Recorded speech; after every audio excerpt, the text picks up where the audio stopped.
জ্বালানি তেলের জন্য রাজধানীর পাম্পগুলোর সামনে আজও যানবাহনের দীর্ঘ অপেক্ষা।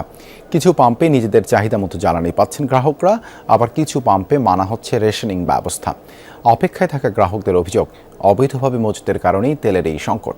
অপেক্ষমান গ্রাহকরা সরকারকে এ বিষয়ে কার্যকর পদক্ষেপ নেওয়ার অনুরোধ জানান। পাম্প কর্তৃপক্ষ বলছে, ডিপো থেকে নিয়মিত সরবরাহ এলেও চাহিদা পূরণে তা অপর্যাপ্ত। জানান, প্রতিদিন ডিপো থেকে একই পরিমাণে তেল পাচ্ছেন তারা, তবে গ্রাহকদের চাহিদা আগের চেয়ে অনেক বেড়ে গেছে, ফলে আরও প্রকট হচ্ছে জ্বালানি সংকট। এইছি 7টা বাজে সিরিয়ালে এই পেস ক্লাবের মাথাতে, এখান থেকে সিরিয়াল পেস ক্লাবের মাথাতে মনে ঘুরে আইছি। ওরা বলে তেল আছে, পাম্পে গেলে তেল পাই না, তো এই কষ্ট ভোগান্তি আর কতদিন, কত সময় লাগবে জানি না, কিন্তু তেল পাবো কিনা তাও অনিশ্চিত। আল্লাহর ফেরেশতা যদি এসে এই দেশে বলে না এই দেশ ভালো হবে, আমার তো মনে হয় না। ফেরেশতারও ফেল হয়ে যাবে। এই দেশের মানুষ এত অসৎ হয়ে গেছে।